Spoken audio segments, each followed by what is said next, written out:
Hello students, मैं हूं Shubham Goswami and welcome back to another important video. Student, इस video में हम क्लास 12 केमिस्ट्री के चैप्टर 4 जिसका नाम है रासायनिक बलगतकी, इसे हम इंग्लिश में कहते हैं केमिकल काइनेटिक्स, इस चैप्टर के सभी इंपॉर्टेंट क्वेश्चन को एक ही वीडियो में पढ़ेंगे। देखिए, बहुत सारे स्टूडेंट कमेंट कर रहे थे कि सर आप इंपॉर्टेंट क्वेश्चंस पर वीडियो बनाइए। तो देखिए, इस समय मैं आपको chapter wise important question provide करवा रहा हूं, जिसमें मैं आपको एक चैप्टर के सभी महत्वपूर्ण बहुविकल्पीय प्रश्न, अति लघु उत्तरीय प्रश्न, लघु उत्तरीय प्रश्न और विस्तृत उत्तरीय प्रश्न सभी को बता रहा हूं, ताकि आपको एक वीडियो देखने से पूरा एक चैप्टर आपका क्लियर हो जाए। तो इस वीडियो में हम रासायनिक बलगतकी चैप्टर के बहुविकल्पीय प्रश्न, अति लघु उत्तरीय प्रश्न, लघु उत्तरीय प्रश्न और विस्तृत उत्तरीय प्रश्न सभी को आंसर के साथ समझेंगे। तो वीडियो को लास्ट तक देखते रहें। और अगर आपने 3 चैप्टर जो मैंने पहले ही बता दिए उनको अगर आपने नहीं देखा तो जाकर आप देख सकते हैं। देखिए, हम इस वीडियो में रासायनिक बलगतकी के टोटल 16 क्वेश्चंस को देखेंगे। ये 16 क्वेश्चन आपके बोर्ड एग्जाम के लिए मोस्ट इंपॉर्टेंट है। तो मैं यही रिक्वेस्ट करूंगा कि सबसे पहले आप इस चैप्टर के इन 16 प्रश्नों को पढ़ लें। ठीक है, सभी महत्वपूर्ण प्रश्न एक वीडियो में। तो सबसे पहले हम बात करेंगे इस चैप्टर के बहुविकल्पीय प्रश्न की। ठीक है, यानी कि रासायनिक बलगतकी चैप्टर के ऑब्जेक्टिव क्वेश्चंस कौन कौन से हैं। ठीक है, इंपॉर्टेंट है, जो मोस्ट इंपॉर्टेंट। देखिए, फर्स्ट क्वेश्चन है, प्रथम कोट की अपक्रिया के लिए वेग स्थिरांक तथा अर्धायुकाल में संबंध है। यानी कि प्रथम कोट की अपक्रिया के लिए वेग स्थिरांक और अर्धायुकाल में सही संबंध, इनमें से कौन सा सूत्र दर्शाता है। फर्स्ट है K equal to 0.6932 upon T half. यहाँ पर के है वेग स्थिरांक, टी हाफ है अर्धायुकाल। ठीक है। सेकंड है K equal to T half upon 0.6932। Third है T half equal to 0.6932 K. Fourth है T half equal to K upon 0.6932। तो इसका राइट आंसर होगा option number first, K equal to 0.6932 upon T half. ये जो है, ये फॉर्मूला प्रथम कोट की अपक्रिया के लिए वेग स्थिरांक और अर्धायुकाल में सही संबंध दर्शाता है। ठीक है। सेकंड क्वेश्चन देखते हैं, एक प्रथम कोट की अभिक्रिया का अर्ध समय 4 मिनट है, तो 99.9% अभिक्रिया कितने समय में पूर्ण हो जाएगी। यानी कि एक प्रथम कोट की अभिक्रिया है जिसका अर्धायुकाल 4 मिनट दिया गया है। ठीक है, तो बताइए कि 99.9% अभिक्रिया कितने समय में पूरी होगी। तो ये मोस्ट इंपॉर्टेंट क्वेश्चन है। फर्स्ट है 16 मिनट, सेकंड 18 मिनट, थर्ड है 32 मिनट, फोर्थ है 40 मिनट। तो ये पूरी होगी 40 मिनट में। अब आप कहेंगे सर इसका सॉल्यूशन बता दीजिए। तो देखिए, इस प्रकार के मैं बहुत सारे न्यूमेरिकल्स आपको सॉल्व करवा चुका हूँ, उनको अगर आप देखना चाहते हैं तो आप लोग जाकर देख सकते हैं। ठीक है, आप बोलेंगे 12th chemistry important numerical Shubham lecture, तो आपको वीडियो मिल जाएगा। चलिए नेक्स्ट बहुविकल्पीय प्रश्न देखते हैं। तो देखिए, तीसरा क्वेश्चन हमारा, शून्य कोट की अभिक्रिया के लिए वेग स्थिरांक का मात्रक है। यानी कि शून्य कोट की अभिक्रिया के लिए वेग स्थिरांक के का मात्रक क्या होता है। फर्स्ट है लीटर सेकंड इनवर्स, सेकंड है litre mole inverse second inverse, third है mole litre inverse second inverse, fourth है मोल सेकंड इनवर्स। तो देखिए, शून्य कोट की अभिक्रिया के लिए वेग स्थिरांक का मात्रक होता है mole litre inverse second inverse. तो ऑप्शन नंबर थर्ड आपका सही होगा। ठीक है, तीसरा ऑप्शन। नेक्स्ट क्वेश्चन हमारा है, प्रथम कोट की अभिक्रिया को के 90% पूर्ण होने में लगने वाला समय लगभग होता है। यानी कि प्रथम कोट की अभिक्रिया के 90% पूर्ण होने में लगभग कितना समय लगता है, यानी कि अर्धायुकाल का कितना गुना। तो फर्स्ट है अर्धायुकाल का 2.2 गुना, थर्ड है अर्धायु का 4.4 गुना, थर्ड है अर्धायु का 3.3 गुना और फोर्थ है अर्धायु का 1.1 गुना। तो देखिए, प्रथम कोट की अभिक्रिया के 90% पूर्ण होने में लगभग अर्धायुकाल का 3.3 गुना समय लगता है। थर्ड वाला ऑप्शन सही होगा। नेक्स्ट क्वेश्चन हमारा है, प्रथम कोट की अभिक्रिया के लिए वेग स्थिरांक की इकाई है। देखिए, अभी मैंने आपको ऊपर शून्य कोट की अभिक्रिया के लिए वेग स्थिरांक का मात्रक बताया, मोल लीटर इनवर्स सेकेंड इनवर्स। अब यहाँ पर प्रथम कोट की अभिक्रिया के लिए वेग स्थिरांक का मात्रक क्या होगा। फर्स्ट है mole litre inverse second inverse, second है सेकेंड इनवर्स, थर्ड है mole inverse litre second inverse, fourth है mole inverse litre inverse second. तो देखिए, प्रथम कोट की अभिक्रिया के लिए वेग स्थिरांक का मात्रक होता है सेकेंड इनवर्स। तो आपका ऑप्शन नंबर सेकेंड सही होगा। नेक्स्ट क्वेश्चन हमारा है, वेग स्थिरांक ताप बढ़ाने पर, यानी कि अगर आप टेम्परेचर बढ़ाते हैं तो वेग स्थिरांक पर क्या परिवर्तन होगा। फर्स्ट है बढ़ेगा, सेकंड है घटेगा, थर्ड है अपरिवर्तित रहेगा, फोर्थ है इनमें से कोई नहीं। तो देखिए, वेग स्थिरांक ताप बढ़ाने पर बढ़ेगा। ठीक है, अगर आप टेम्परेचर बढ़ाते हैं तो वेग स्थिरांक बढ़ता है अभिक्रिया का। ठीक है, नेक्स्ट क्वेश्चन देखते हैं, अब देखिए यहाँ पर आ गया जो नेक्स्ट क्वेश्चन वो है, वो हमारा अतिलघु उत्तरीय प्रश्न का होगा। ठीक है, 6 बहुविकल्पीय प्रश्न हमने देखे। अब हम देखेंगे कि इस चैप्टर में कौन कौन से अतिलघु उत्तरीय प्रश्न इंपॉर्टेंट हैं, जिनको जानना बहुत ही जरूरी है। ठीक है, हो सकता है आपको इनमें से कुछ क्वेश्चंस पता हो, लेकिन तब भी आपको अच्छे से लास्ट तक देखना है। ठीक है, लास्ट में बताना है कि कितने क्वेश्चन आपको पहले से पता थे। लेकिन निम्न अभिक्रिया की कोटि और वेग स्थिरांक की इकाई लिखिए, यानी कि H2 plus Cl2 that gives out 2HCl, ये अभिक्रिया प्रकाश की उपस्थिति में हो रही है, यानी कि हाइड्रोजन और क्लोरीन मिलकर हाइड्रोक्लोरिक एसिड का निर्माण कर रहे हैं। तो देखिए अभिक्रिया की कोट जो है उसको हम प्रायोगिक तरीके से निकालते हैं, प्रयोग के द्वारा।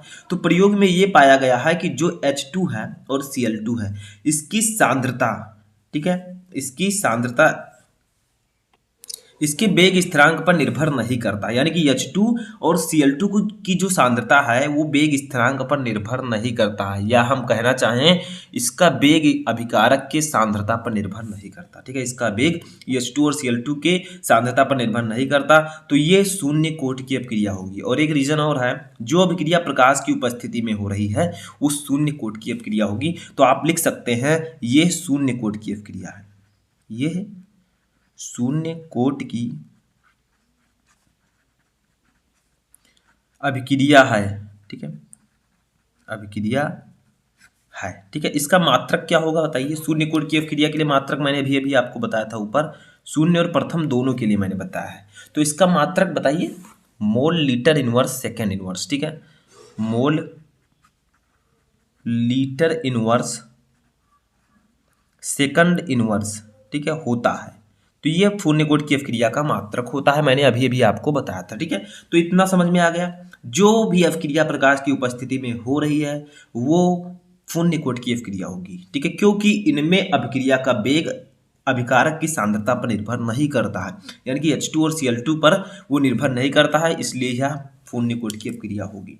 नेक्स्ट क्वेश्चन हमारा है, प्रथम कोट की अभिक्रिया से आप क्या समझते हैं, उदाहरण द्वारा समझाइए। What is first order reaction, यानी कि प्रथम कोट की अभिक्रिया क्या होती है। तो समझिए, देखिए वह अभिक्रिया जिसका वेग केवल एक अभिकारक की सांद्रता के अनुमानुपाती होता है प्रथम कोट की अभिक्रिया कहलाती है।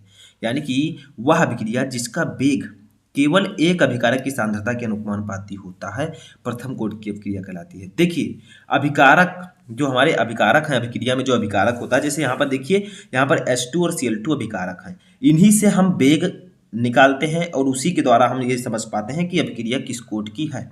ठीक है, तो यहाँ पर प्रथम कोट की अभिक्रिया में क्या होता है, इसमें जो अभिक्रिया का वेग है वो अभिकारक की सांद्रता के, एक अभिकारक की सांद्रता के अनुमानुपाती होता है। अगर यहाँ पर यह कहा जाता कि वह अभिक्रिया जिसका वेग अभिकारक की सांद्रता के अभिकारक की सांद्रता पर निर्भर नहीं करता है, तो वो शून्य कोट की अभिक्रिया होगी। ठीक है, और यहाँ पर आप द्वितीय कोट की अभिक्रिया का भी डेफिनेशन बना सकते हैं। वह अभिक्रिया जिसका वेग केवल अभिकारक की केवल दो अभिकारक की सांद्रता के अनुमानुपाती होता है प्रथम द्वितीय कोट की अभिक्रिया कहलाती है। ठीक है, तो यहाँ पर प्रथम कोट की अभिक्रिया में अभिक्रिया का वेग अभिकारक के केवल एक अभिकारक की सांद्रता के अनुमानुपाती होगा। जैसे उदाहरण देखिए, निम्नलिखित अभिक्रिया में केवल शक्कर के अणुओं की सांद्रता परिवर्तित होती है, अतः यह प्रथम कोट की अभिक्रिया है। देखिए एक मैं एग्जाम्पल लेता हूँ यहाँ पर प्रथम कोट की अभिक्रिया का, C12H22O11, आप लोग एग्जाम्पल आगे लिख लीजिएगा उदाहरण, प्लस H2O।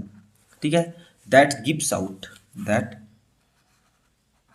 आउट, देखिए ऊपर आपका क्या रहेगा, ऊपर रहेगा H प्लस, ठीक है, नीचे रहेगा तनु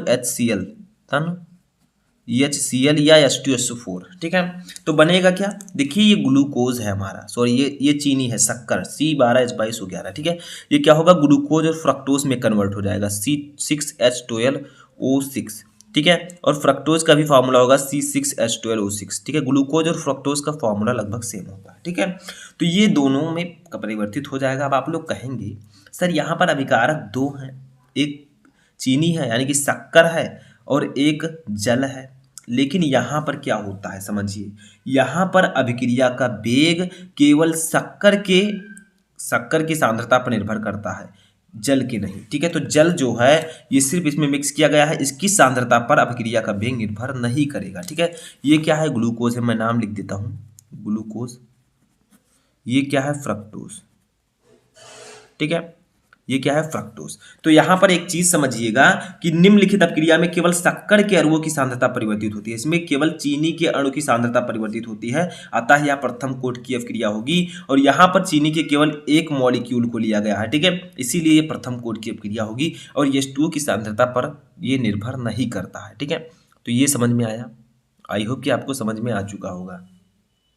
तो यहाँ पर अगर इसका वेग निकाला जाए, ठीक है, अगर इसका वेग हम निकालें वेग समीकरण से, तो वेग इक्वल टू हो जाएगा आपका क्या, वेग इक्वल टू, आगे लिख दीजिए के, ठीक है, वेग स्थिरांक आगे लिख दीजिए के, और ब्रैकेट में आपका हो जाएगा C12 H22 O11, ठीक है, बस इसके ऊपर एक घात है, यानी कि ये प्रथम कोटि की अपक्रिया है, ठीक है। और H2O जो है इसकी सांद्रता पर निर्भर नहीं करेगा, ठीक है, अपक्रिया का वेग।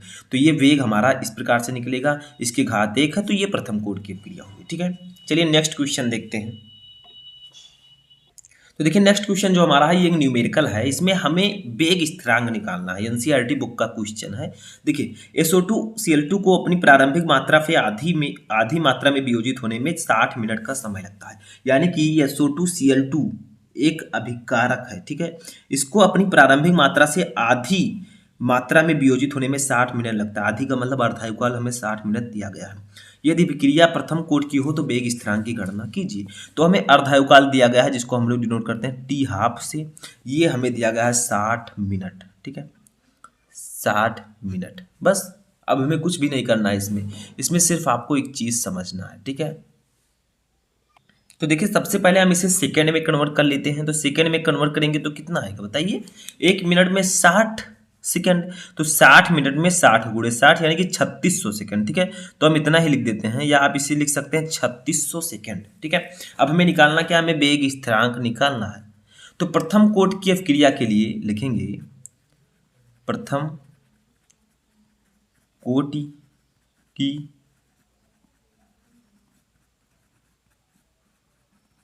अभिक्रिया के लिए वेग स्थिरांक का फॉर्मूला होता है K equal to 0.693 upon T12 upon अर्धायुकाल, ये फॉर्मूला होता है, इसको याद रखिएगा, बस इसी पे रख देंगे। K equal to 0.6932 upon T12 की वैल्यू मैंने बताया 60 गुणे 60 अर्धायुकाल का, ठीक है।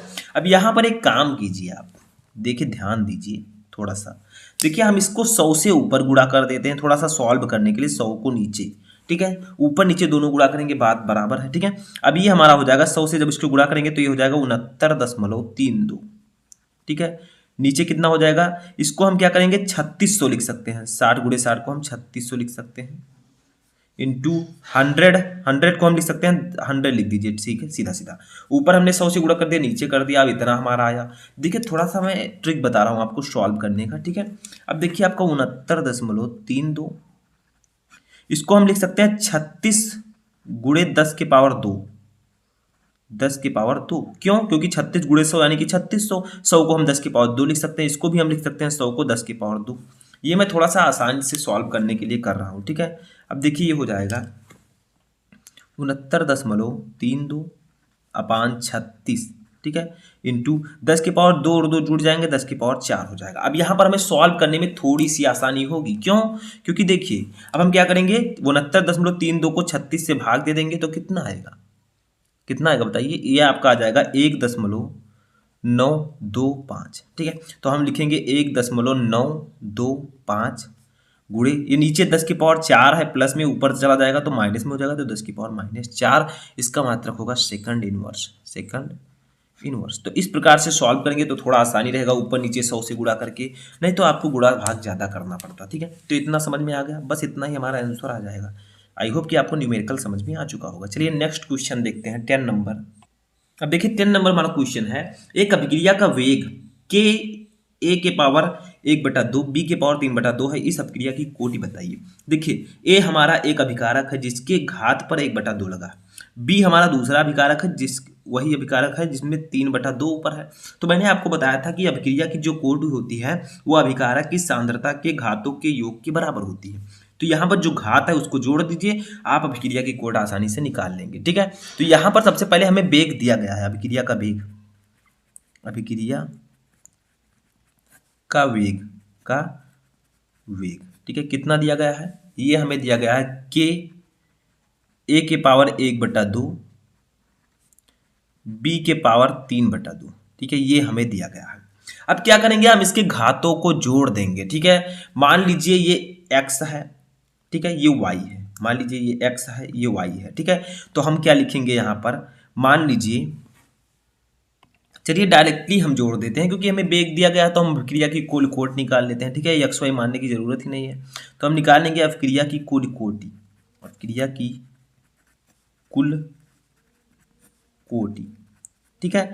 तो आप लिख सकते हैं थोड़ा सा ऊपर कि यदि x व y क्रमशः ए व बी जो आपका अभिकारक है उसके सापेक्ष अभिक्रिया की कोटि हो, तो अभिक्रिया की कुल कोटि क्या होगी, x प्लस वाई, यानी कि इसके घातों का योग। तो हम घातों को जोड़ देंगे डायरेक्टली, 1/2 और प्लस 3/2।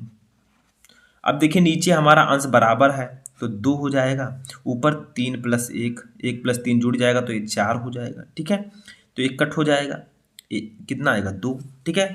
तो यहाँ पर हमारा आया 2, यानी कि अभिक्रिया की कुल कोटि हमारी कितनी आई 2। तो लिखेंगे अभिक्रिया की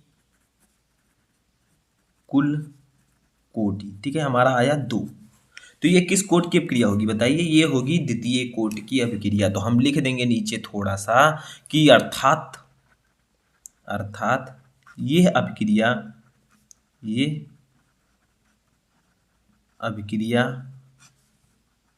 द्वितीय कोटि की है, द्वितीय कोटि की है, ठीक है। तो ये जो अभिक्रिया होगी ये द्वितीय कोटि की अभिक्रिया होगी, क्योंकि जब हमने अभिकारक के घातों को जोड़ा तो 2 आया, ये अभिक्रिया द्वितीय कोटि की होगी, ठीक है। समझ में आ गया। अब ये थे आपके 4 महत्वपूर्ण अति लघुत्तरीय प्रश्न, टोटल हमने 10 क्वेश्चन देखे। अब हम देखेंगे इस चैप्टर से कौन कौन से लघुत्तरीय प्रश्न इंपॉर्टेंट हैं। तो देखिए लघुत्तरीय प्रश्नों को मैंने यहाँ पर लिख रखा है, आप लोग देखिए 11 नंबर से, आणविकता तथा कोटि में अंतर स्पष्ट कीजिए। देखिए एक अभिक्रिया की आणविकता होती है, एक कोटि होती है, इन दोनों में आपको अंतर स्पष्ट करना है। देखिए एक क्वेश्चन इसमें और आ सकता है, याद रखिएगा, वो मोस्ट इंपॉर्टेंट क्वेश्चन है, उसको मैंने यहाँ पर नहीं लिखा शायद, ठीक है। तो आप लोगों को आणविकता तथा कोटि को समझाइए, इस प्रकार से भी आ सकता है कि अभिक्रिया की आणविकता तथा कोटि को समझाइए। तो आपको आणविकता और कोटि दोनों का डेफिनेशन, एग्जाम्पल सब कुछ पता होना चाहिए, ठीक है। ये भी क्वेश्चन आता है, तो दोनों में अंतर और दोनों की परिभाषा आपको सब कुछ याद रखना। नेक्स्ट है प्रथम कोटि की अभिक्रिया में यदि कोई पदार्थ अपनी प्रारंभिक मात्रा का 100 मिनट में आधा रह जाता है तो बताइए कि कितने समय में यह अपनी प्रारंभिक मात्रा का 1/4 रह जाएगा। इस प्रकार के क्वेश्चंस भी आपके बोर्ड एग्जाम में आ सकते हैं, तो ये क्वेश्चन भी इंपॉर्टेंट है, न्यूमेरिकल है, क्योंकि आपको पता है कि जो चौथा चैप्टर हमारा है इससे न्यूमेरिकल्स भी ज़्यादातर पूछे जाते हैं। नेक्स्ट क्वेश्चन है आभासी एकाणुक अभिक्रिया को उदाहरण द्वारा समझाइए, यानी कि आभासी एकाणुक अभिक्रिया को आपको उदाहरण द्वारा समझाना है। बट ये होता क्या है थोड़ा सा मैं बता देता हूँ। वह अभिक्रिया जिसकी कोटि 1 हो परंतु आणविकता 1 ना हो वो आभासी एकाणुक अभिक्रिया कहलाती है, ठीक है। अब देखिए इस चैप्टर में विस्तृत उत्तरीय प्रश्नों की बात करें तो इस चैप्टर से विस्तृत उत्तरीय प्रश्न पूछे जाने के चांसेस बहुत ही कम है, ठीक है, बहुत ही कम है, क्योंकि इस चैप्टर से ज़्यादातर न्यूमेरिकल्स आते हैं जो कि लघु उत्तरीय और अति लघु उत्तरीय में आएंगी। अगर विस्तृत उत्तरीय की बात की जाए तो P block element, D block के तत्व, ठीक है, ये सब चैप्टर्स के क्वेश्चन आते हैं, ठीक है। पृष्ठ रसायन, तो देखिए इसमें एक क्वेश्चन है एनसीईआरटी बुक का है, ये क्वेश्चन आप लोग तैयार कर लीजिए कि रासायनिक अभिक्रिया के वेग पर प्रभाव डालने वाले कारकों का उल्लेख कीजिए, यानी कि रासायनिक अभिक्रिया के वेग पर कौन कौन से ऐसे कारक हैं जो प्रभाव डाल सकते हैं, जैसे सांद्रण हो गया, ताप हो गया, दाब हो गया, उत्प्रेरक का प्रभाव हो गया, ठीक है, अभिकारक की प्रकृति हो गया, तो ये सब इन पर प्रभाव डाल सकते हैं। तो ये थे आपके 14 मोस्ट इंपॉर्टेंट क्वेश्चन जो कि आपके चौथे चैप्टर से। अब आपको कमेंट बॉक्स में बताना है कि इनमें से कितने क्वेश्चन आपको पहले से पता थे। अब नेक्स्ट चैप्टर का वीडियो मैं जल्द ही लेकर आऊँगा, तब तक आप लोग अपनी तैयारी करते रहें।